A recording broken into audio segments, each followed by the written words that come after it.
While we have a second here, I want to introduce my student, Alyssa Perry from Ohio Northern University in Ada, Ohio, where they make the NFL footballs. Thank you so much for allowing me to kind of sit in and observe on this. I'm sure I'll learn a lot from all of you guys. Thank you. Welcome.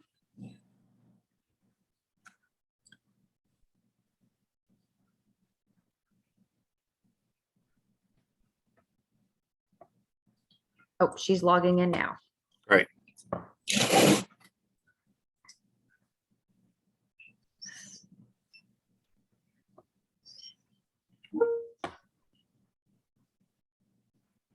She's having a little bit of connection issues, but it looks like she's getting logged in.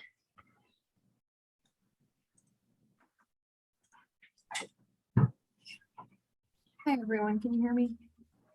There we go. All right. Well, you have a quorum, Ron and Fatima. You're fine. So I'm going to turn off my camera and hand it over to you. Okay, thank you.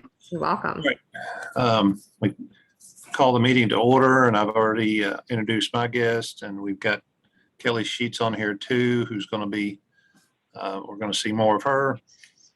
We've already, I think we've established a quorum. We only have one member missing, and she told me ahead of time, and that's Paula Straub. Approval of minutes from our 7/20/22 meeting.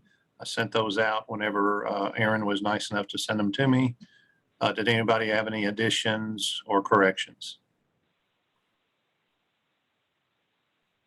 Okay, if none, do I have a motion to approve? Motion. Motion by Phil, Second. second by Matt. Any further discussion? All those in favor say aye. Aye. Aye. Motion passes. On old business, the DMS response to the pharmacy TAC recommendations. I wanted to make sure that everybody got a copy of that. I sent it out. Sometimes my lovely spam filter loves to play tricks. Did everybody get a copy of that? Would you get my? I also emailed it to the group on September 9th, I believe. Okay. And if you didn't receive it, let me know. I can always resend it after the meeting. Okay. And basically, bottom line was, Medicaid wants to look at, make sure there's no duplication of services. And of course, we can work with Medicaid and Fatima on the clinical services that pharmacists are offering that are not duplications. And just like Phil last time backed me up on the comment on chronic care management, how the pharmacist is really the leader of that team, even though it has to be billed under incident to billing with the physician's office or practitioner's office. So, okay. That's just reporting. And then on new business, dispensing fee increase, I wanted to allow Matt, this was Matt's topic. Want to allow him to speak. Thanks, Ron. I think just like everywhere else right now with prices increasing, on the pharmacy front, everyone's seeing prices increase. Labels have gone up in the last 2 years. I've noticed steep increases on labels, vials, bags. The cost for workers have gone up. You have to increase what you're paying people that are already here to keep them with you. And the entry pay rate has had to go up in the last 2 years. And don't get me wrong, I am pleased with the 1064, but everything is going up. It definitely costs more to fill a prescription now than it did this time 2 years ago. And then another thing I'd like to consider is with the brand names that we're having to use when they're generically available. I understand that Medicaid needs to do this to get the rebates to keep it, going, but it does have a cost on the pharmacies that do it. And a lot of them are common medicines like Advair or Symbicort that we're using on multiple times a day. And I think most wholesalers are pretty much the same. Your brand name costs are tied to your generic compliance rate.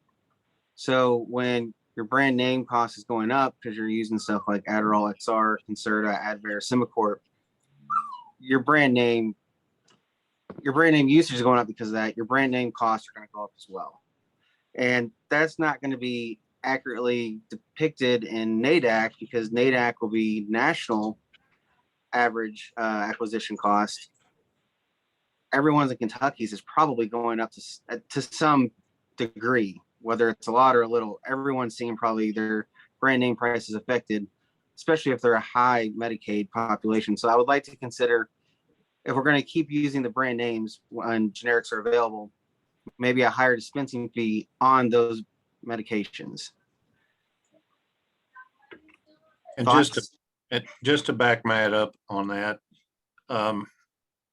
we're judged on generic performance rate and generic compliance rates. And our wholesalers, they know our data. They even have a leakage report that shows you everything that you buy away from them. So that's one of our measures. So if we don't meet the GCR and GPR, and then some people even have to meet another generic, the GBR, I believe it's called. We don't have to, our group doesn't have that, but some even have another mechanism and matrix they have to meet to even get some of the discounts that we get. And certainly by increasing our brand name purchases does make it more difficult. I noticed that I really have to watch mine very closely because I used to be able to, be, just above double digits, 10, 11% above those measures. And now I'm getting real close on those measures because of those brand name preferences for rebates for Medicaid. And again, I understand why they're doing it. So I didn't know if Rosemary, if you had any more comments on that also, but I would like to ask the Medicaid, and we also know that when we went to the NADAC model, when compared to when we had all the MCOs involved, the NADAC model definitely cut down reimbursement on ingredient cost paid. So yes, we got the 1064, but we got cut even more on the ingredient cost paid on NADAC, where other mechanisms and databases were used that paid more. Hey, Ron, this is Jill McCormick. Yes, ma'am. So as we're talking about this kind of dovetails with some of the other issues on the agenda, some of them that I asked if we could talk about. It's my understanding that I don't have it completely clear, so maybe you folks that are on the ground there will know a little bit better, that there is going to be a cost of dispensing survey coming up, and also the report on Senate Bill 50, and those two things together might be used to determine future reimbursement. And I don't know the details, and I don't know if they're actually related or not. But I'd love to hear from the department about what those plans are, since we are talking about dispensing fee. Okay. Fatima, do you care to comment? Yeah, absolutely. And just an FYI, my computer has been acting up, so it takes my cursor a little while to make it to the unmute button. So just bear with me if you don't hear from me right away. Okay. So, I've been jotting down some notes based on what everyone has said, and please excuse me if I missed a point or two. Just remind me to respond to those points. So the first one was around the prices of labels, vials, that's inflation, and unfortunately we're all having to deal with that. The cost of food is higher, the cost of gas is higher, the list goes on and on. So I think in terms of a dispense fee increase, I think that we have to look at it from a more holistic picture. So it's not just Medicaid, it's commercial payers as well, it's Medicare payers as well that would have to come to a conclusion about, increasing the reimbursement that's coming to you all. The cost, perhaps the cost to hire a pharmacist or a technician is higher as well. We understand those concerns. We know what's going on in the pharmacy market right now.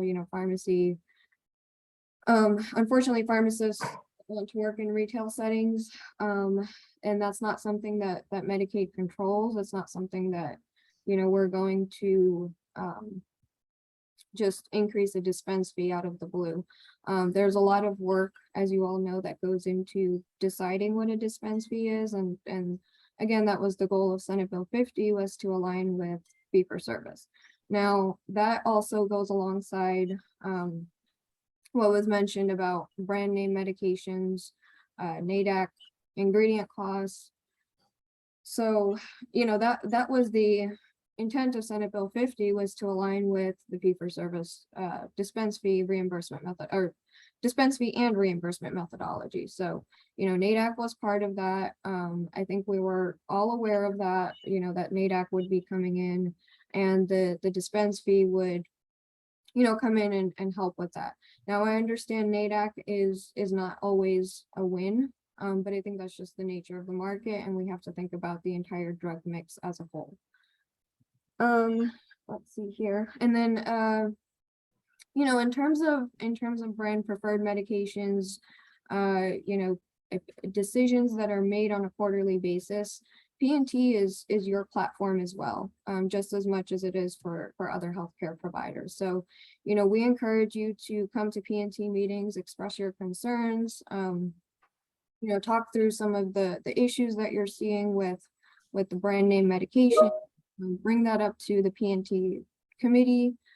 When I look at the participant list for the P&T meetings, it's a little bit hard to tell who's on there with the different phone numbers. So I'm not pointing fingers or making assumptions there, but I typically don't see any of the names of pharmacists on there, and it could be a timing issue. I completely understand that. But P&T is your all's platform just as much as it is anyone else's. And can you comment on Jill's referring to a potential cost of dispensing study coming out, as well as Senate Bill 50 report that goes back and informs the legislative body of the successes or data that the change to Senate, put Senate Bill 50 into law, what it's done? Yeah, so that report is with the secretary. We did point out that there were you might see an increase in costs because of the enhanced dispense fee, but then coupled with the rebates that Medicaid receives, there is an ultimate savings with Senate Bill 50. But obviously there are a lot of caveats to the entire situation. We have to think about how drug pricing worked. Well, not how it worked, but the differences between how the MCOs were reimbursing pharmacies versus how we're reimbursing pharmacies now. There's also the issue of rising costs. Drug prices increase as time goes on. So, comparing what was happening in 2019 and 2020 versus what's happening, with the implementation of the single PBM is not an apples to apples comparison, unfortunately. So, there are a lot of caveats to that report. A draft of it is with leadership right now. So, we're just kind of working through that and seeing when we can get that out to the public. And is there plans for a cost of dispensing study at all? To my knowledge, and as of right now, no. Okay. But, it's something to discuss with leadership. Okay. Well, about the dispensing fee, you said there's a lot of steps that go into deciding what it is, and I understand that, but what are these steps? Because I mean, from my understanding, the dispensing fee is supposed to be related to how much it costs to fill a prescription. And if pharmacies are seeing that the cost to fill a prescription in Kentucky is increased, what steps do we need to go through to show this, to get a dispensing fee increase considered or talked about? Well, you know, if you can put some of that information in writing for us, we can bring it to Myers and Stauffer, who's our vendor to, you know, that conducts the cost of dispensing survey. I'll be honest, the last time it was done, you know, was kind of when I was transitioning roles and was out on a short medical leave. So, you know, it's something I'll have to go back to and take a look at and see, you know, what we looked at before when the cost of dispensing survey was done. But, you know, any information you can send us in writing, we can bring to Myers and Stauffer and see, you know, what else they would need. This is Jill again. I might be recalling this incorrectly, but did Kentucky do a cost of dispense study, or did you use Ohio or West Virginia's findings? My understanding is that we did one, which, you know, put us at the 1064, in line with fee for service, before 50 went into effect. Okay, thank you.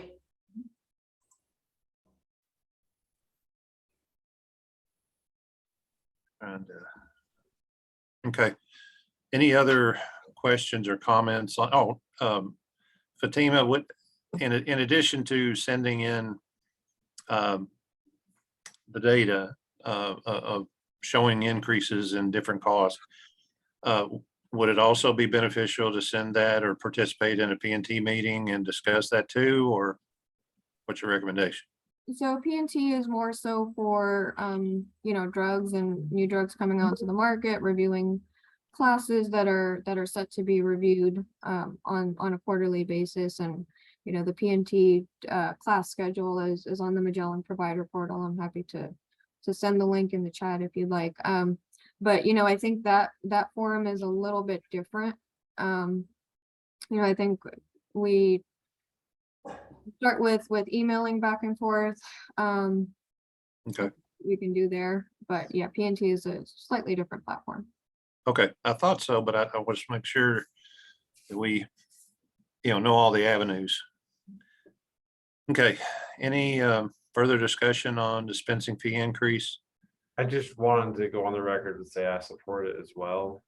From a health system standpoint, and this is not speaking to pharmacies in general, but the cost of providing care from last year to this year are increasing by 135 billion for hospitals. 86 billion is in labor, but the other 49 billion is things like drugs and supplies. So when Matt and Ron made those comments earlier, I totally echo that. But I also see, Fatima, I see your point, sort of like where does the money come from? The cost of doing business is increasing across the board. And so I support looking at the dispense fee increases.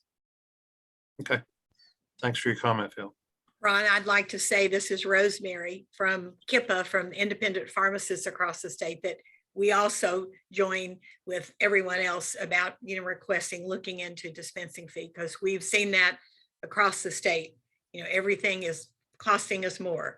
And so we would be very interested in supporting that and doing whatever we could to provide data for that. Okay, thank you, Rosemary. Jill? Yep, I agree. Okay. All right. Thanks, everybody. Okay, going to B, Medicaid audit issues. Rosemary, was that your topic? Yes, it Okay. was. Go ahead. I've just had members from across the state contacting me about different, the Medicaid audits, specifically from MedImpact. And I think we've had several meetings with MedImpact, with Dr. Ali has been on that call, but we're still seeing quite a few issues. And a lot of this surrounds the brand name. Again, back to the brand name issue versus generic, where our members are being, you know, told that we have to use the brand name and we are to use a DAW9. But then when they get the audit results, those are being kicked out. And I guess the question is, why are we being told that this is how we need to proceed, and then it's being, kicked out? Quite a few other audit issues that have come up.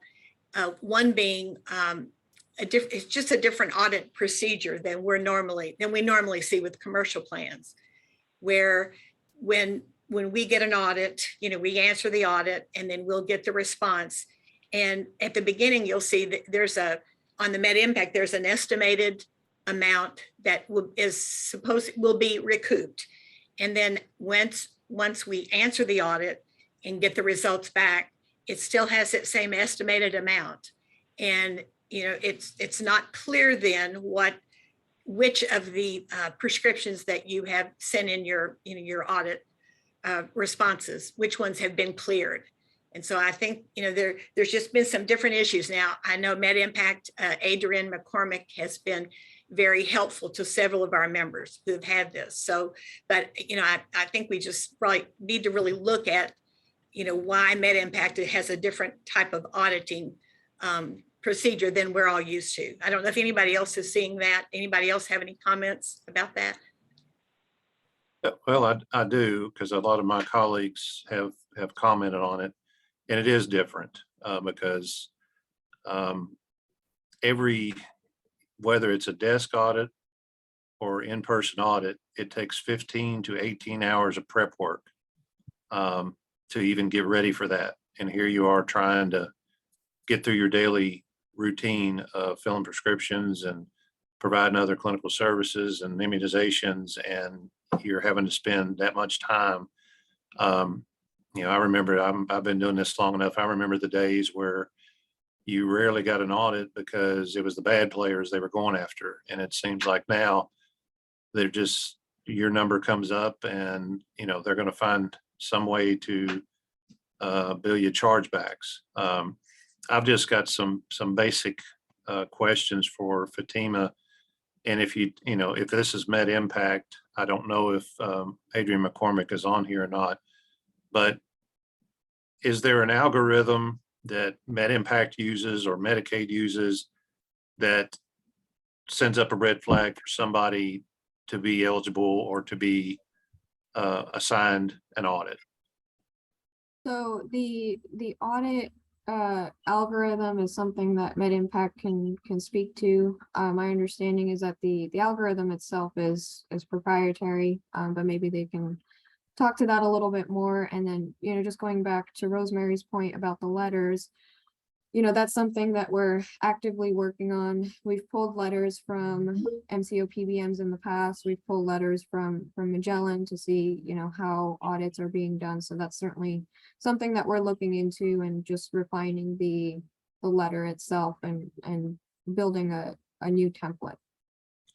And I'm asking these questions because I don't know. I don't have a motive behind certain questions here, but one question I do want to know, because I've heard that no chain pharmacies are being audited. Is that true, or is that just somebody passing bad information? Well, I can't speak to chains versus independents without thoroughly looking at the data behind the audits. But that's something I can take to Med Impact. Okay. I just want to make sure, is there anybody from Med Impact on the call today, or? I did not see them. Okay. Yes, that would be nice to find out. Matter of fact, I'll just send you the questions that we compiled today, and just as a reminder, we would just like to know.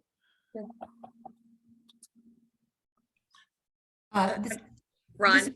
Oh, Yes, sorry. Jill. Sorry, Jill. Oh, go ahead, Rosemary. I think one other question or one other comment, again, back to the brand name. And I know we all agree that the brand name is very important to the Medicaid department, but brand name, when you have a brand name that you get a discrepancy and gets kicked out on a DAW9, which is incorrect to start with, then the recoupment versus what it would have been a recoupment on the same generic product, is a huge amount of money.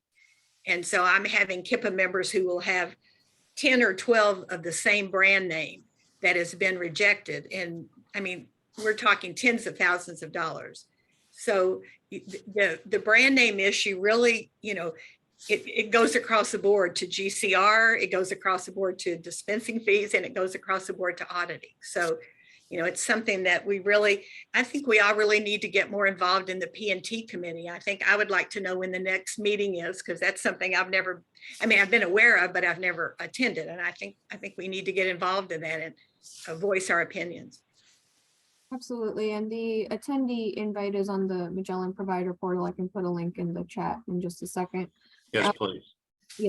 And, with regards to the large dollar, that's certainly something we're addressing as we refine those letter templates. And then also, looking at the drug products that we're looking into. Some of that, goes back to the algorithm. And I'll see if Med Impact is able to kind of impromptu join this call, since we have it blocked for 2 hours. Okay. And Jill McCormick, did you have a comment? Yeah, so when you're talking about audits, I don't have any information from my members on whether or not they're getting audited, but that's not really my role, so I wouldn't know that either way. So I can't answer your questions about chains getting audited. I can't see why they would not get audited, but going back to the audits themselves, do we not have a law in Kentucky about, a fair audit law? Plus, didn't Senate Bill 50 have some provisions in it about making sure that recoupments weren't being done unless the wrong drug was given, was actually prescribed? Why do you guys think that these audit issues are happening? Because I thought that we addressed these legislatively. I could be wrong. That's No, why I agree with you, Jill. okay. And I can tell you that, in development of audit processes and procedures, the laws they're part of our process and procedure documents. So, we are cognizant of what the law requires. I think some of it is a little bit lost in translation with how the letter is presented and the procedure that, pharmacies have to use to appeal those claims, and then, come back to the actual recoupment amount. Okay. Ron, this is Meredith. Another Yes. issue we're seeing with the audits, and I know we're trying to work with Med Impact on this, is, I don't know of anybody yet that, I know a lot of people that have gotten audited, but I don't know of anybody that's actually gotten the remittance and seen the recoupment yet. But that's another issue with the audits, is even after the appeal process and you get the final, there's no information that tells you exactly the dollar amount that's going to be recouped per claim. I did get an email from Med Impact about a week ago that I thought was going to be about my data, but it was just a kind of sample report that they could start sending out that would actually list the claims that they audited and then the dollar amount that they were going to take back for that. So that's something that I think they're working on, but it definitely needs to continue and be quicker. Like I said, my final audit was maybe a month or so ago, if not more than that. And I've yet to see, based on the claims they think are wrong, like I used a DAW2 when they wanted a DAW0. I'm yet to see how much money they think that comes down to as far as recoupment. This is Jill again. I gotta say, this is pretty surprising. I mean, I thought this was the whole point of PBM reform and Senate Bill 50, and having the single PDL was to avoid these exact situations around transparency and recoupment. So is this just growing pains? I would think this would be in the contract with Med Impact, the state contract. Good point, Jill. So UK was audited by Med Impact back in May. We have not gotten our final results yet. Okay. So obviously, Fatima, we've got some pain points to work through on audits, and I will, if everybody can send me their concerns, their questions, and I'll compile them all and get them to Fatima. And obviously, anybody else on the call can get in contact with me and send that information to me, and we'll compile them all. And then also the review of the PBM audit laws that have been passed in Kentucky. And I've got an attorney friend that can review that and see what kind of issues that law should be taken care of. So. Sure, and I think, you know, audits is really a whole beast in and of itself. I think, you know, we need to sit down together with Med Impact and this group and really work through some of those questions. Okay. If you can send those over in writing, that would be a great first step in getting this addressed. Okay. Ron, I think another question that a lot of our members have asked is, does Med Impact contract with, are they doing the auditing internally from, or do they contract this offsite? And if it's another company that's contracted, how are they being paid? Are they being paid on a commission? I think that's a question that I think we all would like answered as well. Yeah, so they're doing this in-house, their audits. Okay. Okay. Okay, thank you, Fatima. All right. Any further comments on B? Okay. Moving on to C, that was my topic. My only question on that, Fatima, was this procedural decision derived from conversations with Med Impact, or was this strictly Medicaid's policy of wanting to have professional fee for lesser than 28-day dispensing? Yeah, so those decisions, those policy level decisions lie with DMS, and Med Impact helps us implement that from a system perspective. Okay. Does obviously the redundancy of the prescriber has to review CASPA reports. I think that's from House Bill 1 from three or 4 years ago. What is the logic behind a redundancy there? Because if the prescriber's already looked at CASPA and they prescribed it, you know, what are we to do with the information, you know, when they've already prescribed something after reviewing CASPA? Well, you know, it goes back to having a holistic view of the patient, right? I think CASPA provides some really good information and insight into a holistic perspective of the member's information.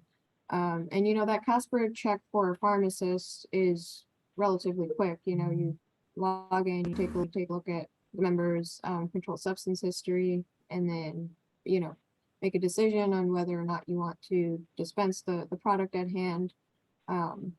Ask the member if they have any questions, and then, you know, dispense the product. So really it's to give pharmacists a holistic picture of the member, and not only that, but, you know, give pharmacists the ability to provide a clinical level of service, which I think a lot of pharmacy providers have been advocating for, and I think this is really the first step. So do you feel that on top of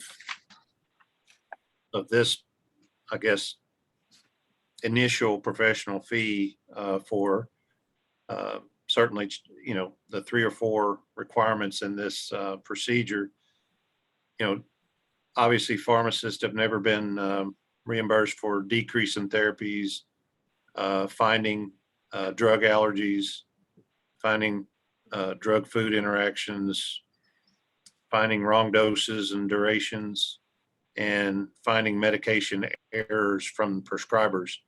Do you feel that potentially this could work into some professional fees on that? Because obviously, just like I spent an hour chasing down a prescriber on a Friday afternoon, they had given a 5-year-old child a 10-day supply of azithromycin, and there is no documentation for a 10-day supply. There is no support for any bacteria for a 10-day duration on azithromycin, mainly due to liver toxicity.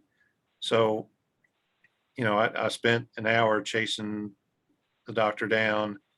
Finally got a hold of them, and they were appreciative that I was able to bring that to their attention and get the right duration and dose for this child.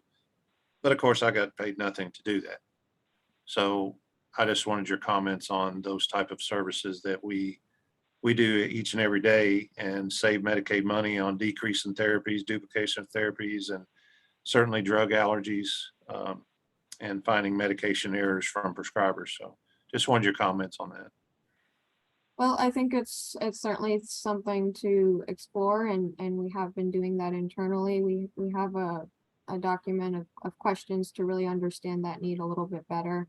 That's also something that's with leadership right now, and we intend to get that out to this group, and some of the other groups that we work with, to really gain a better understanding of what we can do to work with the pharmacy provider community more closely. So, that questionnaire is under review, and we hope to get that out to you all soon. Okay. Any further comments from anybody on that topic? Yes, Ron, I have a few. I went through a audit this last summer, and I would say about 15% of things audited were Suboxone. So I just had some questions about what we're supposed to do with this, the steps with the extra dispensing fee or professional fee, whatever we're labeling it as, to make sure we're getting this right, because I don't want to be documenting stuff incorrectly and find out in 2 years on the next audit that we've been doing this wrong for 2 years. So it does, like, the thing the patient taps when they sign to pick up their prescriptions, does that count as documenting for counseling for med impact? With the codes for DUR, you're supposed to put patient education. Does ED and 3K work? So far I put different things in, anything works. Does it matter what you put in there?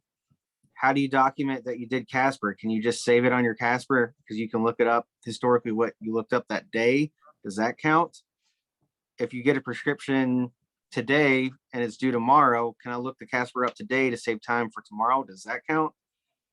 And I've noticed this only applies to med impact. Is this going to start applying to people that are on traditional fee-for-service Medicaid as well?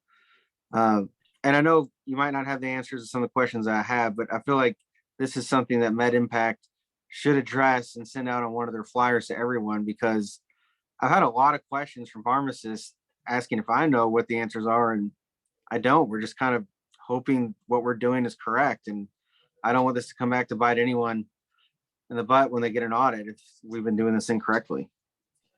Absolutely, and I certainly understand that sentiment. So what we're doing right now is just finalizing a list of FAQs. A lot of those are very similar to what we have on the FAQ document. And, if there are any additional questions after we send that out, we can certainly, continue to add that as an evolving document. In terms of when it will, kind of apply, bear with us as we implement this, because this is brand new for Kentucky Medicaid. We've never added additional dispense fees like this before. Especially after Senate Bill 50, given the dispense fee and reimbursement methodology. So, we'll get that FAQ out to you all. Whatever you've been doing up until now, we'll put an effective date on the proper documentation.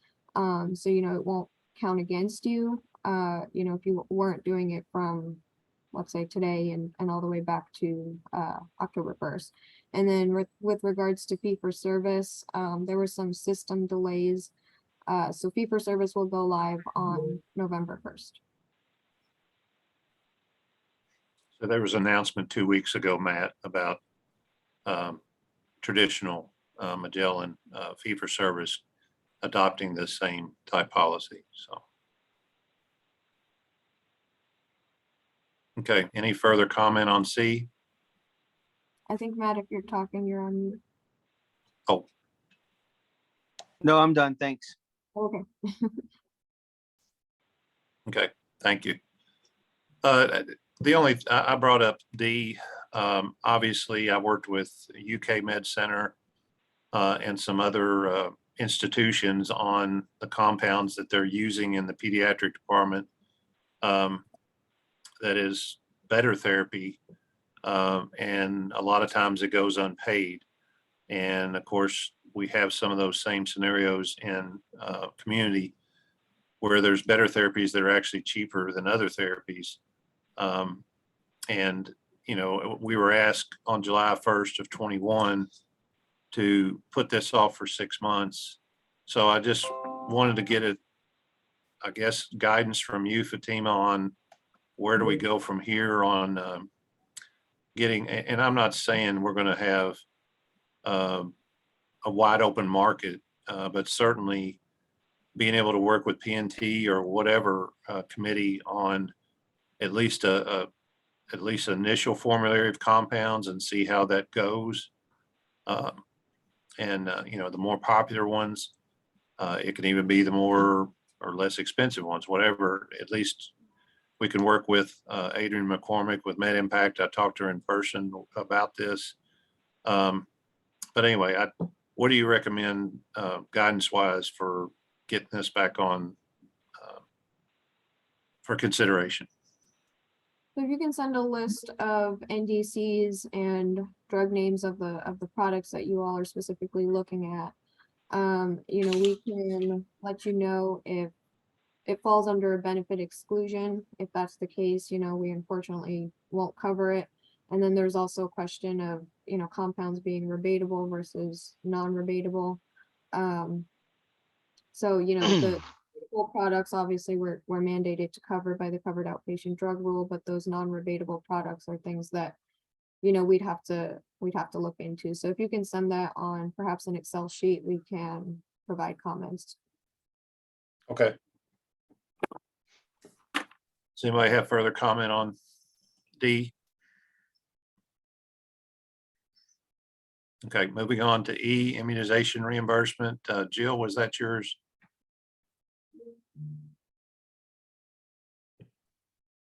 Sorry about that. I was on mute. I'm not sure, I think the last three topics or the last E, F, and G kind of all go together. I'm not sure where I'm driving with this, but I was trying to get a better understanding about how immunization reimbursement works now for kids under Medicaid, and if you have to be a VFC provider to get reimbursed.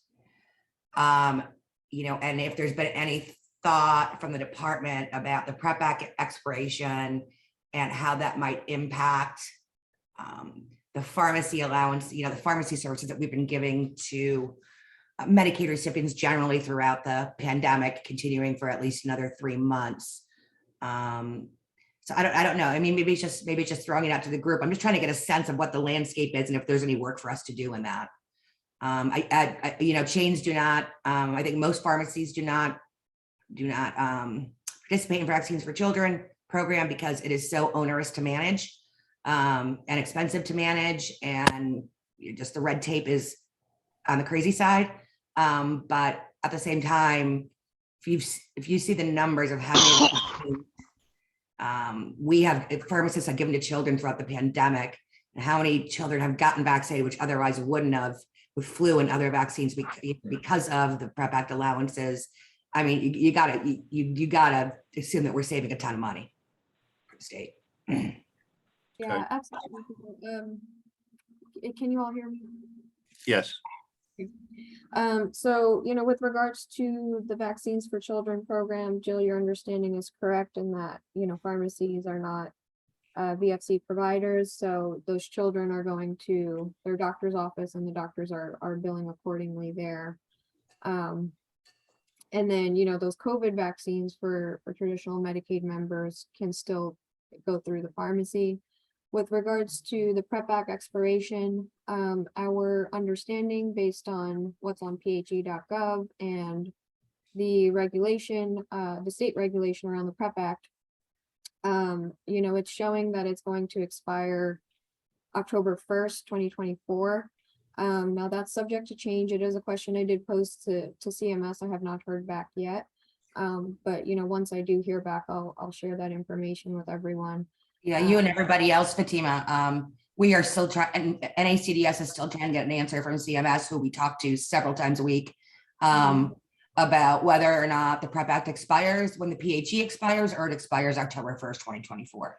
And we have, and us and other like organizations that work with CMS all the time do not have an answer. So that's also just something to keep in the back of your mind. Yeah, absolutely. Thanks. Mhm.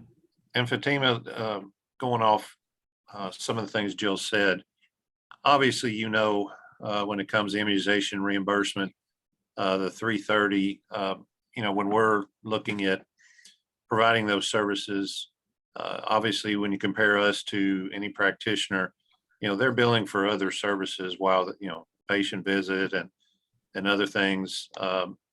So obviously trying to increase children's vaccines, which, statistically during the pandemic really went down. And there's, call from the CDC that there needs to be a lot of emphasis placed on getting children caught up on their vaccines. So first of all, as far as, is there any effort being put together for pharmacists to be able to get on with the VFC program, make it easier, make it more accessible? Also, just looking at us when we're looking at a one-dimensional pediatric visit with somebody just getting immunizations and unable to bill for an office visit, those type things. I just want you to comment, is DMS looking into doing things to increase that vaccination percentage rate? So as of today, unfortunately there is not. I think where leadership, the conclusion that leadership came to is that the $3.30, as you mentioned, aligns with other provider types, and there are instances where other provider types only provide the vaccine administration, so they only get that $3.30. I don't know how often that happens, but it does happen. So that's where we left off with that. And I Jonathan, I'm sorry. I see Jonathan's got his hand raised. Yes. Jonathan? Unmute, there you go. Good afternoon. I'm Jonathan Scott. I'm a regulatory and legislative advisor for DMS. Just wanted to mention that we have recently filed we are amending our vaccines for children's reg, and we are amending the way that we pay providers for the vaccines for children in the Vaccines for Children program. So we anticipate that providers will be able to utilize just their broader vaccine supply going forward. I don't know that that's really going to impact the reimbursement discussion you're having here, but I did want to mention you can review our reg 907KR1680 and 907KR3010, which we just filed amendments to them this week. So wanted to bring that to your attention as you're looking at vaccine issues. I know you're having a broader conversation here about it, but it should kind of impact vaccine availability for children going forward. Jonathan, would you need a CMS waiver for that? No, we don't think so. Okay, thank you. Jonathan, do you mind to drop those regulations in the chat so I can copy them and send them to the TAC? Certainly. Thank you very much. And that's another thing, follow up on Jill's. Jonathan, do you see it's going to be, I guess, easier for us to get involved with the VFC program as pharmacists?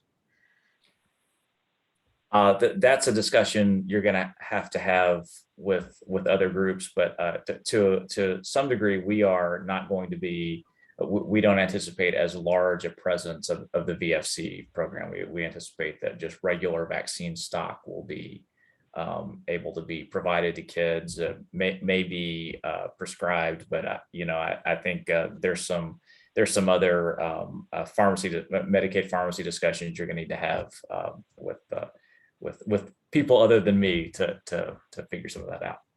Okay, thank you. Okay, any further discussion on E, F, or G? Hey, Ron, this is Ben from KPHA. Sir. Yes, sir. Hey, am I allowed to speak to the group? I'm not on the committee. No, you are. Okay. Is there any possibility that a dispensing fee could be paid in addition to the administration fee and keep those two separate as I guess a short-term fix for this? Because I mean, you still go through the process, right, of dispensing the vaccine prior to administration. It goes through the same process in the pharmacy as any other product would when you dispense it. So is there, I guess, trying to understand the logic of why that doesn't get paid a dispensing fee at all when any other prescription would, but then you also get a $3.30 administration fee or incentive fee. I don't know what they call it on the claim level, but just do you see my question? Do you understand what I'm asking? Yes. Fatima, do you care to comment? Sure. So vaccines are non-rebatable products. That's why they don't fall under the bucket of a drug receiving a dispense fee, and that's why you see an administration fee instead. So unfortunately, that's not really an option because it's not a rebatable product. So it would have to go through that administration fee avenue. Well, again, I think the biggest thing, Fatima, it's no secret. I mean, the reports have been sent out as to the increase in rebate money, and you would think, and Jonathan can comment on this or whatever. Seems like with the facts that we need an increase in pediatric immunizations because people fell behind during the pandemic, and I know this is the catch-up time. Why extra monies can't be put towards this? It seems like it would be a priority. Not everybody has a PCP. Not all kids have one or a pediatrician, especially in the Medicaid population where families face, a lot of challenges that might prevent regular wellness visits. Right.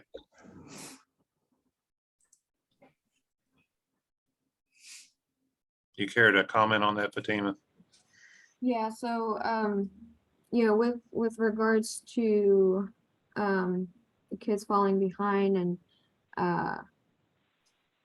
not receiving their vaccine schedules, I think that's a broader discussion to be had, and seeing how many kids are really falling behind, not going to their PCP, not having a PCP.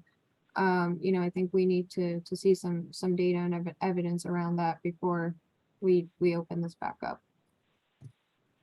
Okay.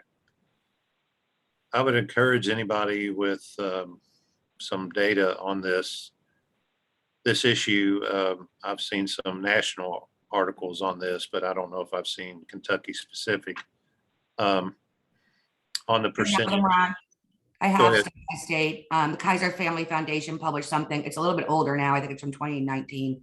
About Okay. the percentage of kids by state that don't have a PCP. Okay. Well, could you send that? I will. Okay. Yep. Thank you very much. I only had H on there because you referenced it, Jill. Yeah. So I didn't know if you had a comment or anything concerning, I guess the findings or the benefits Senate Bill 50 has been for the state, or. Yeah, I want to be careful, but I'd like us, the PTAC members to discuss this in more detail But I have heard some rumors about looking at tiering the dispensing fee, and I would just say that depending on the elements that go into that tiering and how the scoring system is used and depends on where you fall. And I just think that this committee, with both Shade and Independence on it, should have an internal discussion about that, and should keep in the back of our mind that the devil's in the details, should that come up in the Senate Bill 50 report before we start, going outside of this group. Does that make sense, Ron? Just have a Yes. discussion. Yes. Because most states do not tier. Ohio does. And Myers and Software just got done with their work in Ohio. So I just kind of have that in the front of my mind that I'd like to discuss with the committee members at some point. Okay. And I've got some Ohio colleagues that's mentioned it, and so I'm not privy to the criteria that they're using to distinguish the tiers. I don't know if you can elaborate on that. They use a scoring system based on how many scripts per year you fill. And then they add in their points. You get points assigned depending on what tier you fall in on that A, which is how many scripts you fill. So, and it's inverse. Obviously, the more scripts you fill, the less points you get. And then on the other end, they have points assigned based on your percentage of volume of Medicaid scripts. But the thing to know is that the two bottom tiers, right? So unless you score way, way high, so you're way, way low on number of scripts you fill, and then way, way high on volume of your scripts that are Medicaid, which might work out great for some pharmacies. You are not getting in that top tier. And the top tier in Ohio is the only tier that meets the cost to dispense. The bottom two tiers are under the cost of dispense. So when I say that, I mean under the findings of the Myers and Software survey in Ohio of the cost of dispensing survey. So, there are a lot of, as you know, the pharmacy practice settings differ a lot. And there are folks that would be in that middle tier that, depending on how they do the survey and how they tier it, that if you're a good neighbor or a Health Mart, if you're a franchisee, you're not going to get the cost of dispense. So as we talk about dispensing fees today and an increase in dispensing fees, I just think this committee should be very careful and deliberative. And I would just respectfully ask that we would be, if there is some sort of proposal about tiering, that we talk it through.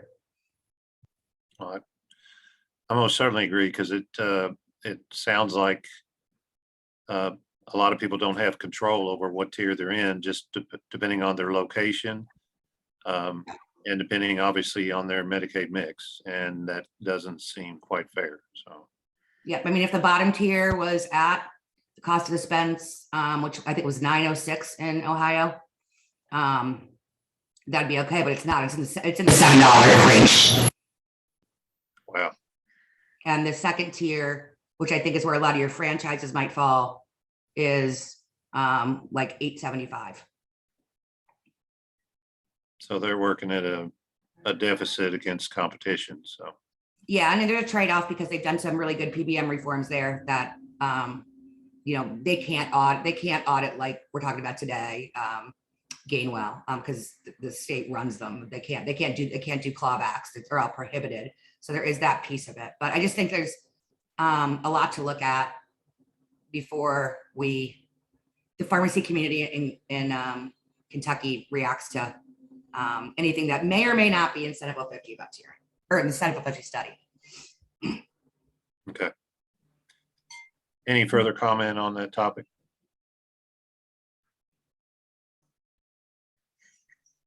I did want to mention, Ron, Dr. Terrio put in the chat that at the next meeting, she could bring information on Kentucky Kids and immunization if you'd like. Yes, that'd be great. We'll also have someone from Med Impact on next time, hopefully. Can we coordinate that? Can we be helpful in coordinating that? So, Yes, I'll try to make sure they get the invite. Oh, I'm sorry, Dr. Ali. Yeah, I see a few of them have joined. I'm having some cursor issues with my computer, so I can't see, you know, if anyone from the Med Impact audit team was able to join. You know, not to put anyone on the spot, but I think I saw Dean and Robin from Med Impact join. Okay. Don't have any topic in 6 or 7. Aaron, could you please tell me the next MAC meeting? The next MAC meeting is November 17th. Okay. And your next meeting is scheduled for December 14th.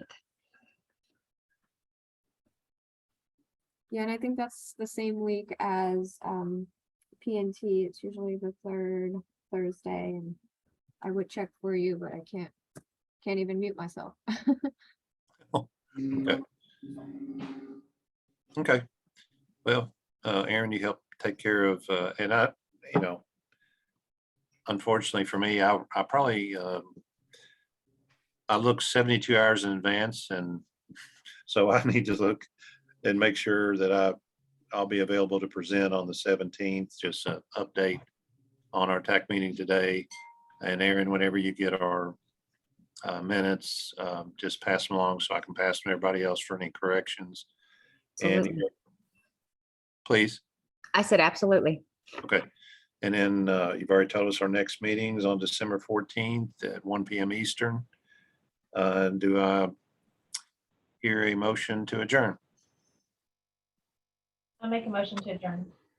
Second, Motion by Meredith, second by, was that Matt? yes. Okay. Any further discussion? All those in favor say aye. Aye. Thank you, everybody. Really appreciate your time and effort. Thanks, Ron. Thanks, everyone. Thanks, everybody. Have a great afternoon. Too.